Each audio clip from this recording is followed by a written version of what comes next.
This is Fuzz. Real imaginative name, huh? He shakes. Mainly he's just reaching out to grab you. He's like, pet me. Okay, so we got sort of 3-in-1 today. I got the nose cone for my windmill pretty much shaped out. That looks good sticking out of my chest. I feel pretty. Got that done up. I'm gonna let that kind of, yeah, hi Fuzz. I'm gonna let that kind of dry inside, and I don't know if I want to paint it before I let it dry or paint it first so it dries slowly. But anyhow, that's looking all right, like I think what a nose cone ought to look like, I think, right? Okay. Secondly, we'll go for a little walk here because they're not all in the same place. What could they be from? This guy was starting awful hard. Not terribly hard, but not nearly how I like them to start. Well, of course, anybody, you know, as soon as you hit the starter, you want it to take right off, and that's pretty much what I expect out of these, you know, down to say, I don't know, 30, 35 degrees, which might seem unreasonable, but when these are in good shape and everything's done up right, they start up that quickly on a cold day. It's just how it is. No, that is how it is. I mean, even on an older one, if it's set up right. But we'll see. Will she go? One thing about this that's strange, once the engine tries to fire, it'll kick your starter out. If the engine ain't trying to fire, it'll crank, crank, crank, crank. But once it tries to fart, kicks the starter out. I checked the pilot bushing on the starter. That looks fine. The flywheel, you know, it's a little bit boogered up, but there's still plenty of teeth left on it all the way around the gear. I even put a new starter in it. And same thing. I don't know. I might have two junk starters, or maybe the main bolts are working loose out of the transmission. I don't know. But here we go. Got two buttons here. Glow plugs, starter, and your key. Go 1, 2, 3, 4, 5, 6, 7, 8, 9, 10. Let go of the plugs, hit the starter. Yep.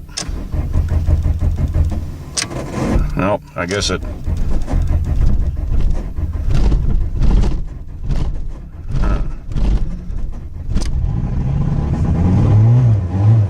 Well, there it went. Oh, I didn't have the advance pulled. Hear that? Listen. I don't know if you can hear the stumbling now.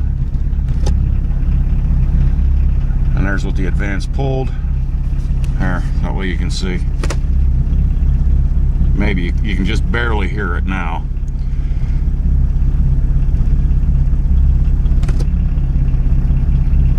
What this does is advances your injection pump timing just a bit, and to even get it start reasonably, you had to pull that out, which that took too long to crank over, in my opinion.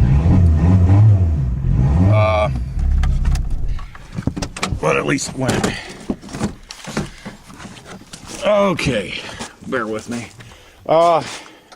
The injection pump timing. First of all, this is a diesel, and the injection pump on this one, at least, acts a lot like your distributor in a gasoline engine, in that it determines, kinda, when your combustion is going to occur. So if you turn that injection pump, rotate it, same as a distributor, it's going to adjust your timing. And what I did, the timing was retarded on it, so I went and swung the pump, advanced it a little bit, and it sounded to do a lot better. Before it wouldn't hardly idle for crap unless I had that advance knob pulled out. But now, once it's warmed up, it sounds pretty good even with it shoved in. So, and I still got that starter to deal with, whatever the heck's causing that. You probably heard that. And it ain't starting quite like I like it to be, but that might be because I didn't pull the advance. But it's not that cold. You shouldn't really need it on a day like today. Okay, on to number 3. And this was the interesting one for me, because I thought it was going to be a lot more of a job. We got the... oh, hell. I don't even have a name for it. Help me out, Zippo. You come up with the good names for stuff. I don't know. The drive belt. Okay, here's my old one. And I'll try to do this left-handed. I wish this caliper had a thumb wheel. But it is down. Oh, crap. 800, let's say 860. All right. And my new one is at... it's not easy, left-handed. My new one is at 960. So 100 thousandths. I don't know.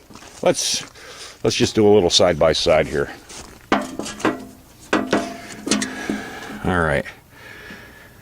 Right there, it's lined up with the edge. Okay, and that's, oh boy, that's 1/8 of an inch worn off the one side of there. So I must be doing my caliper wrong. Anyhow, I meant to make a video of it, and I saw, well, heck, there's just this one thing there that I got to loosen to change it. So I thought, well, let me just loosen it up and change it. I'm sure I'm going to have to adjust it.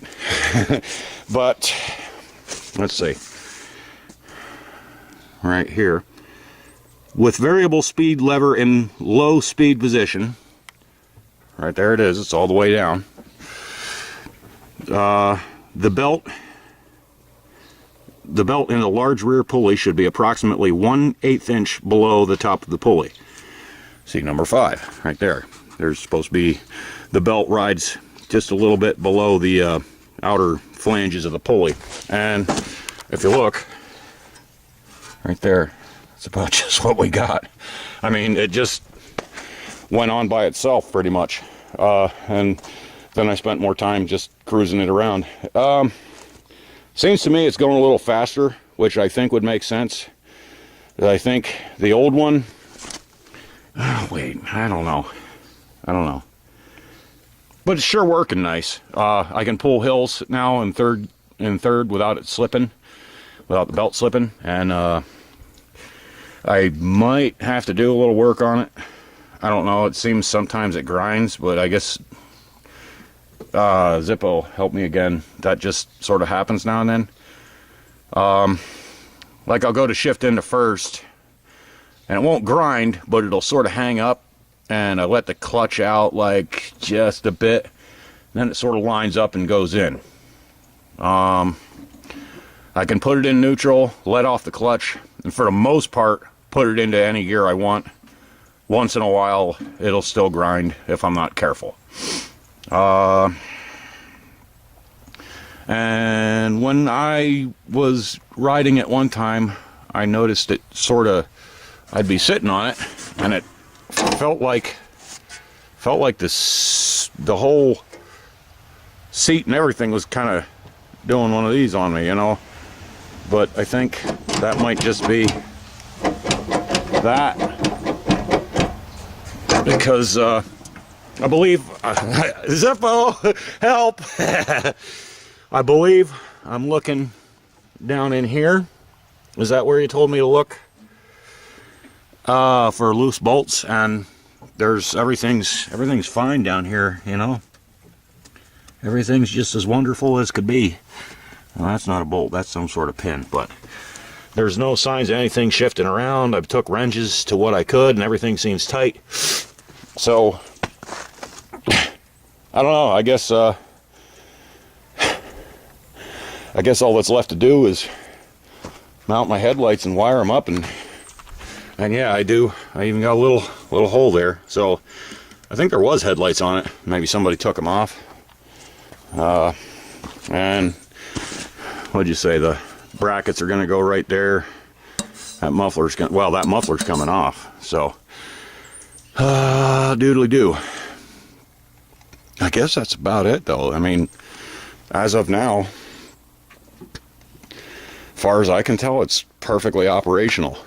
I mean, it was before. It just didn't quite want to pull a hill in third gear without slipping. So I don't know. I guess that's it. Take it easy, guys. Thanks for watching.